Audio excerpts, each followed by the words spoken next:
Welcome back to Measurement Talks. Hot off the slopes. Bryan Cano. Hot off the slopes. Dude, what are you? Are you a skier? Or are you a snowboarder? What are you? You know, after Aspen, I think I can't say I'm either, Rishabh, to be quite honest with you. You're like, I am a colored person, Rishabh. We don't. Yeah, we don't do that. So look, I've snowboarded before. I consider myself someone that could snowboard and has snowboarded and was not horrible, wasn't great, but wasn't horrible. But it was on the West Coast. And I think that like Mammoth and Big Bear on the West Coast, very forgiving, very nice, very polite mountains. Aspen is a little bit unforgiving. And so I was just not having a day, not at all. And there were moments where I just wanted to tap out. I was like, where are the snowmobiles? Like, please, someone help me, pick me up here. Oh my God. But it was a blast. That aside, so that the skiing and snowboarding aside, the event was incredible. It was very intimate, well curated, and got to nerd out with brands that are at my level or higher. And I think that really allowed the event to be one of the best that I've been to. They did a great job, again, curating folks. Give us a readout of like, who are the types of people who are, I mean, you don't need to name names, but give us a sense for like, who are the types of people who went to this event? Mostly C-suite level marketing and up, you know, VPs, yes, and then some founders here and there. I think that the sizes of the brands were, you know, a healthy range of smaller and, you know, some that were conglomerate, like 100 million plus. I think on the smallest side, everybody there seemed to be doing like 5 to 10 million annually. So we were able to talk very tactfully. And the beautiful thing about that, one of the sessions was, it was all about media mix diversification. And I got to nerd out about TV and sort of this concept of CPM arbitrage, right? Like as marketers, we forget that our whole job is to find attention as cheap as possible and maintain that attention and take up that mental availability from consumers. And the way that this presentation was provided and sort of providing even a snapshot on like how their portfolio of brands is seeing CPMs across the industry, from social to linear TV to connected TV to display to even like some email display concepts as well. It was super incredible, very insightful. And so now I'm on a mission. I'm like sort of invigorated and excited to go on this mission to find the cheapest CPMs possible where my audience is at and turn that attention and that mental availability into something that can help sort of a tide that lifts all ships for Meta, for TikTok, for organic SEO, especially as a category and a product where we are driving a lot of awareness, not just for the brand, but the product and the technology itself. Dude, you know, one of the things that I think people underappreciate is when they think about the CPM for a given channel, people have this belief that like organic means free, but you have to think holistically about like your spend and like how you're driving various efforts. Like if you do a campaign that is like video based, it's going to take time and effort to like make those videos, or, you know, you might have to pay for those videos, or if you're going to do something out of home, right? And it draws a lot of eyeballs because you do something like provocative, right? It's like, well, it takes like time and energy. And how do you think about the various forms of costs that come in when you're thinking about the like CPM of that channel? The complexity here is that Meta is kind of like the purist, which is like, right, I can see the dollars in. And so it's easy to know what the cost is. Yeah. One of the things that I'm going to try to do with dipping our toes into moving across different mediums that aren't necessarily paid social, I'm thinking of them as campaigns. So my cost assessment is at a campaign level where I'm building a proper omni-channel strategy and campaign. And that's going to incorporate the emails that go out, the videos and creatives that are developed, the actual media dollars and the media buying, and setting a budget around that campaign and running that campaign, you know, over the course of 6 to 12 weeks and assessing the efficacy of that campaign over the course of that period. And I think that the campaign should stick to a general theme, but where you get that magic of linear and YouTube and TikTok and Facebook and out of home, like a billboard, where that magic happens is when they are all in synchrony and sort of a symphony, all working together and all sort of saying similar things, but within their own mediums and having a general theme that sort of aligns them all together. I think that's where you get magic and you have this sort of omni-channel presence where people aren't just remembering this ad, but they're remembering this ad that spoke about this theme, which is also the same thing that this influencer is talking about, which is also similar to the TV ad that you just saw and the Facebook ad that you just saw and the email that you just got. And it's all sort of connecting the pieces together. So the consumer doesn't have to do the work of like, is that the right brand? But instead you're remembering almost like the Snickers, you're not yourself when you're hungry, right? You can take that you're not yourself when you're hungry and do a communication strategy across different mediums. And even if you don't remember Snickers or like you won't remember all the individual Snicker ads, you'll start to hear that Snickers theme of you're not yourself when you're hungry across different mediums. And it just creates that ad recall.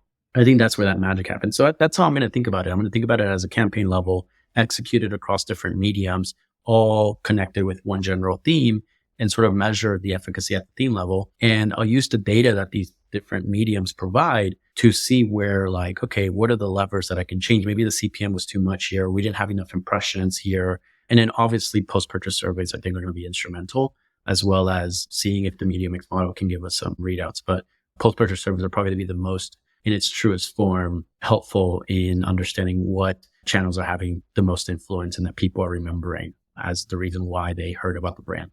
Dude, that's amazing. That's amazing. I want to dip a little bit into maybe just like a couple of minutes into what the heck is going on with Meta right now. All I know is David Herman is not happy. That's all I know with high certainty. And yeah, anyway, I'm curious what you think. We'll do a quick couple of minutes. We're so hot on this topic of like campaign measurement. I want to get your views specifically on Amazon as our evergreen topic. So I was at D2C Ski when this happened. You should have seen the collective sigh in the room when everybody was like, what? Overspend. Yeah. So I think, was it Friday or Thursday? I can't remember what date it was specifically, but we got some overspend issues again, right? So we've had this, and this is the most frequent I've seen. So the last major overspend issue that we had was last April, and we had it on Valentine's Day. 214. And then a little over a month later, we have another overspend issue right in March. This one wasn't as bad, thankfully. The period of time that it went by, I think it was a lot shorter. And I think I'll throw some numbers. We overspent on the 14th of February by like 50 grand. This time, I think it was only like 25. It was only 25 grand. So, yeah. We went from overspending a Tesla to overspending a Camry. But in either case, it's a car. But hey, on the bright side, maybe next time we'll only spend a used Honda Civic and it'll only be 10 grand. Yeah. So we overspent. I will say, so yes, we took a hit that day. However, this time the performance sort of hangover wasn't as pronounced as the 14th. Basically, after that Meta overspend issue on the 14th, from the 14th through about March 3rd, performance was wacky. It was volatile, just so wacky. This time, it kind of like, we had an incredible Saturday, an incredible Sunday, an incredible Monday. And then Tuesday was weird. Tuesday and Wednesday were weird. Specifically yesterday, actually, or Wednesday, the 27th. I started to do a breakdown to see where is Meta spending this money? Like, where's the issue? Where's it breaking? Reels. The hot button topic is Reels. Yeah, that's what everybody's been chattering about on Twitter. It's like, I'm like, why is everybody so hot and heavy on Reels and Stories? And it's like, I guess they're trying to like tweak the algorithm on those two feeds because they're like, we've got to figure out how to better monetize those. And of course, it's at the cost of all the brands who are currently have like broad ads. So we haven't talked about this. I hadn't seen those communications, but I saw a lot of that into Reels and Stories and Facebook in general. So I analyzed yesterday. This is a fun exercise, by the way, to do whenever these things happen. And you do a breakdown of the day that was affected or the day after, or the day that you see like something's broken. And you do the breakdown. I like to do age and gender as one breakdown. And then I like to do placement as the other breakdown. So these are two separate reports. and you do the same thing, but you do it with a period in time where your performance is, it's good. You're hitting your targets. You're happy. Everything's great. And what I like to do is I compare spend as a percentage of total for those days to two time periods. And then I put the ROAS right next to it. And then you can also do like CPMs and click-through rate and cost per clicks, right? CPMs are helpful because that's where you can really start to understand anomalies and see like, okay, how is Meta perceiving the value of this placement versus this other? And as a percentage of spend, something that was very glaring to me is age and gender. Cool. No problem. The spend distribution, one period versus the previous period where things are great. Really no change. It's like plus or minus 0.5%. Where things do get a little wonky is with the placements. So feed and stories suddenly have an increase in allocation yesterday versus previous periods. And then Facebook feed as well, specifically for me, is what I saw. And Facebook as a whole and feed and stories, the ROAS drop was like more than 50%. Yes, that Wednesday versus previous days. Whereas like Instagram feed, Instagram explore, and some of the Instagram placements, their performance had held. Performance was fine, but for whatever reason, the algorithm was favoring Reels, stories, and Facebook feed, even though there's a significant greater than 50% drop in ROAS. And it took spend out of what was working on Instagram and put it into these inefficient platforms. So why would you do this? CPMs, no real difference. CPMs were just slightly more inflated, like by $2, nothing too crazy, from like 22 to 24 bucks. Click-through rate was up a little bit. So click-through rate on Reels and Stories was on average from say 0.6% to 0.9%. So that's a pretty drastic increase in click-through. And so it begs the question, like, okay, to your point, are they trying to monetize these better? Are they now opening up the auction where, Meta would specifically go after people that had a high propensity to purchase? And now it's like, wait, we need to monetize these ads better. So by doing that, we need to create more inventory. And maybe you create that inventory by showing the ads to the people that just like to click stuff, but never buy, right? That would explain why there's a high click-through rate.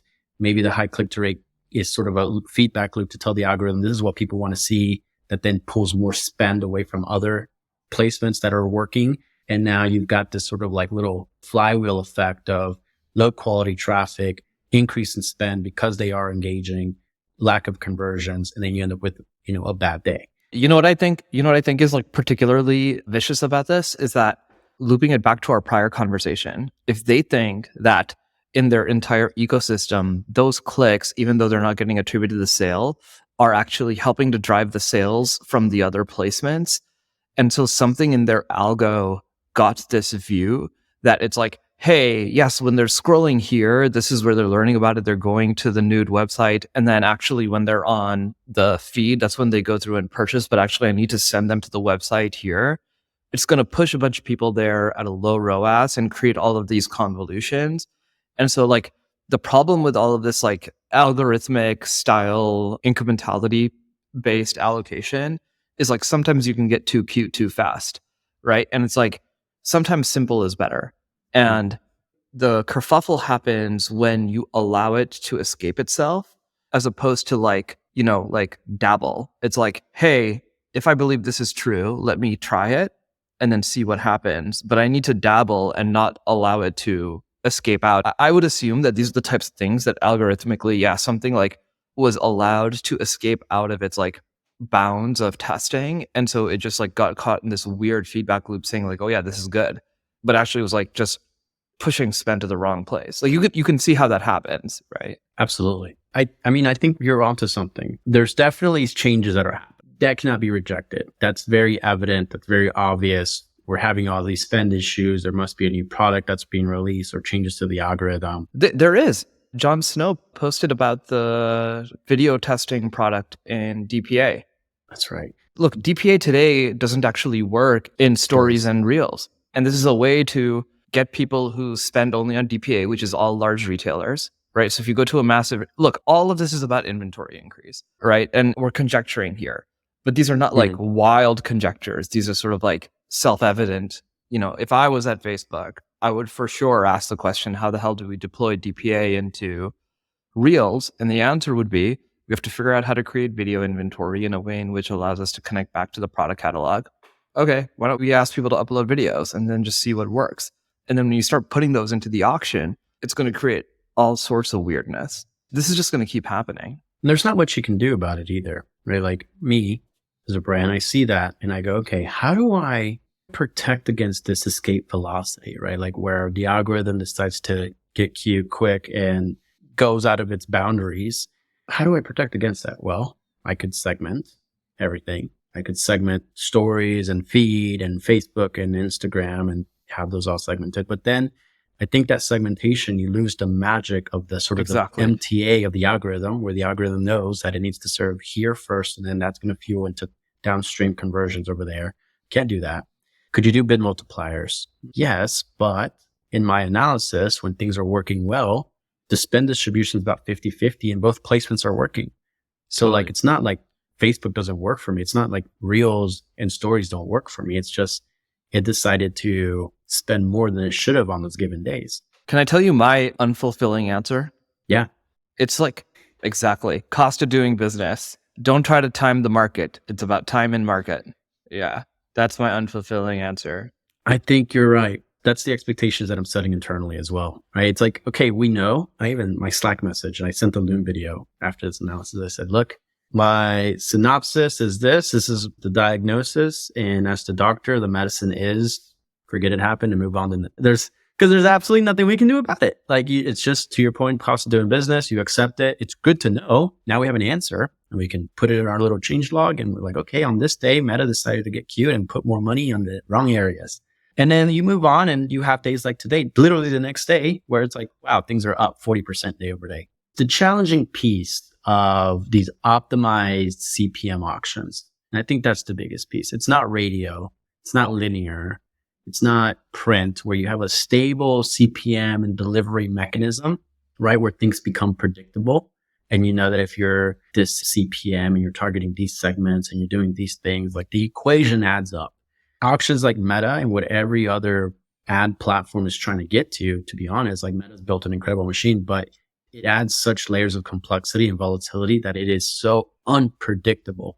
And as an e-com brand, it's so hard to forecast and to basically model out what your business will look like, because you are at the mercy of the algorithm and the engineers and the ad auction team not making a change that is going to completely disrupt your day. Like, what if you were a business yesterday that had an incredible launch and you released this new product and it flops this day, or it flopped on the 14th and it's like hangover is there for 2 weeks. And now, your product team's now walking away with like, wow, that product is not a product we should have launched.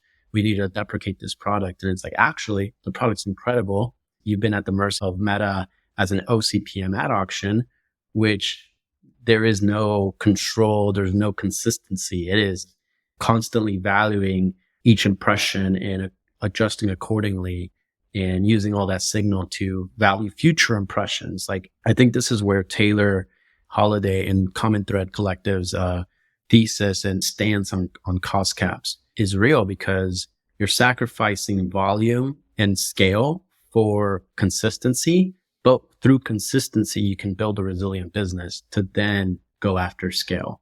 We were lucky that we were able to power through that awkward phase, but I think for businesses starting out, things like cost caps and having consistency as you're starting to create the foundation of what your business is made of, it's probably the right move. Yeah, I agree. Yeah. All right, man, let's try to hit Amazon. You stopped spending on Amazon.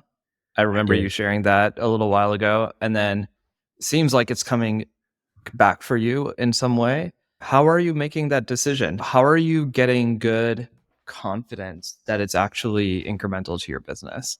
So, by the way, I'm not a fan of Amazon. I think Amazon is just not there to support neither its consumers nor brands. It's there to support Amazon. That said, I will give credit where it's due. And I think Amazon does an exceptional job at very transparently providing data that you cannot get anywhere else, not even Google search. Amazon has a tool called Brand Analytics. And within Brand Analytics, it's on the right-hand side of Seller Central or left-hand side of Seller Central. You'll scroll all the way to the bottom. You'll see Brand Analytics.